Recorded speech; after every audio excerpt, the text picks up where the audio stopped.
تعالوا النهاردة هنشوف حكاية كل بيت.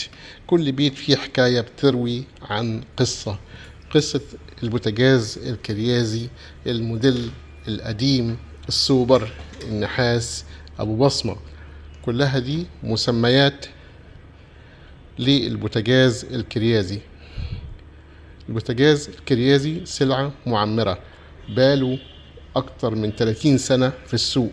بوتاجاز السوبر النحاس القديم، يعني ده كريازي السوبر النحاس القديم، منه ال4 عيون ومنه ال5 عيون. مقاساته بتبقى 60 في 60 اللي هو ال4 عيون اللي هو ده، ومقاسات 60 في 90 اللي هو ال5 شعلة. بيسموه البوتاجاز السوبر القديم النحاس أبو بصمة، أبو مراية فوق المفاتيح، المذهب. كل ده مسميات للبوتاجاز العجيب ده، عشان هو بوتاجاز سلعة معمرة، فاسمه كتير قوي وشهرته مخليه واخد الأسماء دي كلها. تعالوا نشوف ايه الحاجات اللي بتميزه عن اي بوتاجاز تاني. ادي اول حاجة الاستانلس بتاعه. شايفين الاستانلس بتاعه بيلمع ازاي؟ ستانلس نضيف غير الستانلس ده. شايفين الفرق بين ده وبين ده؟ ده ستانلس داخله صاج، ده ستانلس صافي. شايفين برضو اهو حاجة تانية برضو جنبه. نشوف برضو، شايفين الفرق بين ده وده؟ ده اسمه ستانلس مطفي يعني. وده ستانلس ستيل اللي هو اللامع، اللي هو الستانلس النظيف. تاني حاجة فيه اللي هو الشبك ده مصنوع من الصلب، يعني من الصعب جدا انه يتكسر او يتجرح او يتخدش. تالت حاجة البوتاجاز ده فيه نحاس في الشعلة نفسها. شايفين النحاسة دي نحاس اهو، دي بتخلي العمر اطول للشعلة ما تتاكلش، يعني كل حمل النار يبقى على النحاس. وطبعا احنا عارفين النحاس بيستحمل درجة حرارة عالية. النحاس ده يعني حتى لو بعد عمر طويل مثلا 30 سنة او 35 سنة هتتاكل، هنغير دي. غير انه يبقى زي اي بوتاجاز تاني، يبقى الشعلة موجودة اهي زي ده مثلا كده. شايفين ده مفيهوش نحاس اهو، ولا ده فيه نحاس اهو. الحلية على الألمونيا على طول. طبعا النحاس ده بيبقى افضل، يخلي الشعلة تاخد عمر طويل قوي معاك وتعيش فترة طويلة. كده قلنا على الشعلة، وقلنا على الاستانلس، وقلنا على الحديد الصلب. ثالث حاجة او رابع حاجة، هنا في مراية فوق المفاتيح. شايفين المراية دي؟ المراية دي ما تخليش العلامات تتمسح مع الزيوت ومع الدهون. في بوتاجازات كتيرة قوي يعني زي ده برضو كريازي، بس انا اوريكم ده واوريكم ده او ده مثلا. العلامات دي بتتمسح مع الدهون والارقام، بالذات الارقام بتاعت المفاتيح دي بتتمسح مع الدهون ومع البخار ومع كل الزحمه. لكن ده هنا شايفين ادي الحليه الازاز دي، شايفين اهي الازازه اهي مغطيه العلامه دي، ما تخليهاش تتمسح، يعني تقعد معاك العمر كله وانت شايف العلامات وشايف الارقام بتاعت الفرن وارقام الشوايه. يعني مش هتتمسح معاك بسهوله، وهتلاقيها بعد عمر طويل هتلاقيها موجوده معاك على المدى الطويل. برضو ده في شوايه ولمبه وتايمر واشعاع ذاتي. تالت حاجه برضو او خامس حاجه ممكن، هنا البوتاجاز ده فيه بصمه. شايفين ادي البصمه دي؟ بيسموه البوتاجاز ابو بصمه. دي برضو لو انا مثلا ايدي مبلوله ولا حاجه ما تزحلقش، هتحكم في المفتاح غير اي بوتاجاز تاني. هنا مش موجود. برضو ده كريازي اهو، انا بقارن كريازي بكريازي عشان محدش يقول لي انت بتبدي منتج على منتج او شركه على شركه. لا، الاتنين كريازي. انا بقول الخامه دي ايه والخامه دي ايه. البوتاجاز او بصمه. بعد كده في المفصله نفسها بتاعت الفرن بتاعت الباب، مفصله مرنه جدا، يعني ما تقطمش مع الاستعمال، تمش مع الفترة البعيدة بعد كده مع الزمن البعيد. ده البوتاجاز بتاعنا ابو بصمة اللي هو الاربع عيون، نفس الخمس عيون، نفس الامكانيات برضو، شواية ولمبة ونفس الخامة ونفس كل حاجة، بس هنا عندنا انه ده اربع عيون والتاني خمس عيون. ده كده الفرق بينه. تعال بقى نشوف البوتاجاز اللي هو اللي زيه بس خامة اقل، ما فيهوش النحاس، ما فيهوش المراية اللي فوق المفاتيح، ما فيهوش البصمة، ما فيهوش النحاس.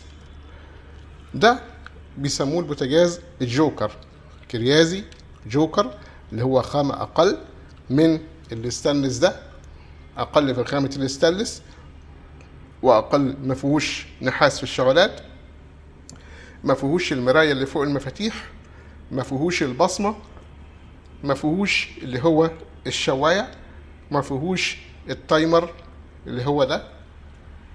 شايفين الفرق بين ده وبين ده اهو.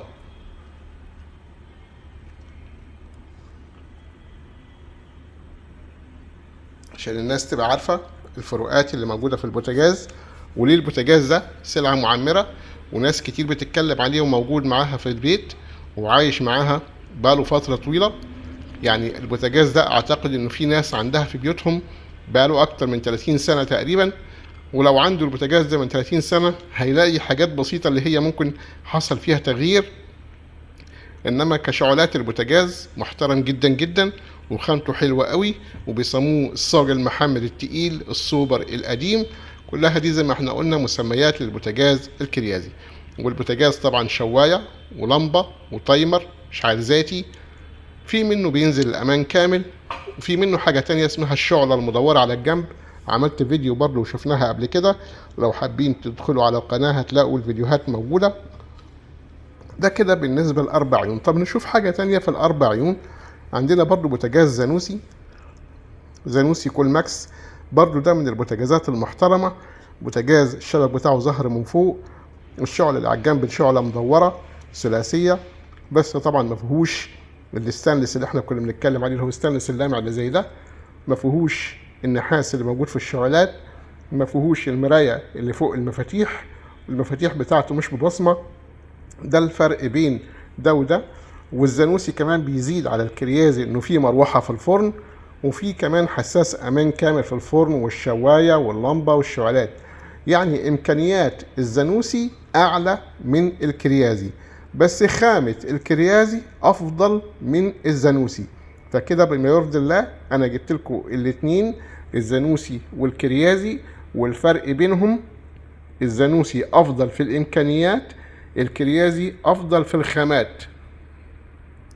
الكريازي افضل في الخامات بس مش امكانيات زي الزانوسي. الزانوسي بيزيد الشبك الظهر ويزيد الامان الكامل ويزيد المروحة، ده الميزة بتاعت الزانوسي. وكمان في ميزة تانية موجودة في الزانوسي ومش موجودة في الكريازي، الزانوسي فيه مفتاحين، واحد للشواية وواحد للفرن، يعني ممكن اشغل الاتنين مع بعض، وممكن اشغل الفرن لوحدها وممكن اشغل الشواية لوحدها.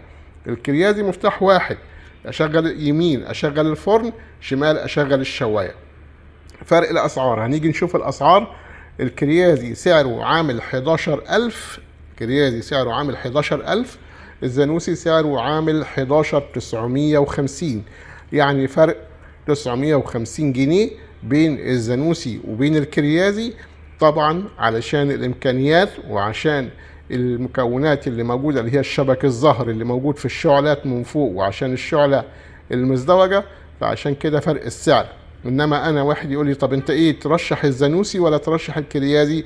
اقول له انا السؤال ده بتسأله كتير قوي، بس انا بخير العميل واقول له انت عايز خامة ولا عايز امكانيات؟ اختار. عايز خامة تستحمل وتعيش يبقى خد الكريازي، عايز امكانيات يبقى تاخد الزانوسي. امكانيات اللي هي مفتاح للشوايه ومفتاح للفرن، واللي هي الشبك الظهري من فوق والامان، دول اللي هم بيفرقوا عن الكريازي. لكن الكريازي خامه ستانلس، نحاس، بصمه، مرايه فوق المفاتيح. طبعا احنا كلنا بنعاني في بيوتنا من العلامات اللي بتتمسح فوق فوق المفاتيح وفوق المفتاح الفرن بالذات، عشان خاطر الارقام اللي بتبقى موجوده على مفتاح الفرن ومفتاح الشوايه بنحتاجها كتير قوي، فدي بتبقى متعبه شويه قوي. فانت اختار براحتك، محتاج امكانيات ولا محتاج خامه؟ محتاج امكانيات، يبقى خد الزانوسي وهتدفع فرق 900 جنيه، فرق 950 جنيه تقريبا. محتاج الكريازي، يبقى محتاج الخامه الافضل، يبقى خد الكريازي وهتوفر 950 جنيه، وهيعيش معاك عمر طويل قوي، لأنه الكريازي ضمان شامل 10 سنين، 10 سنين ضمان شامل. الزانوسي ضمان 5 سنين. ده كده بالنسبة للزانوسي وبالنسبة للكريازي. وبالنسبة للبوتاجاز حكاية كل بيت اللي هو الكريازي القديم اللي عايش مع الناس، والناس اللي بقالها كتير متجوزة أكيد عايش معاهم البوتاجاز ده وعارفينه كويس قوي، واكيد مجربينه في بيوتهم.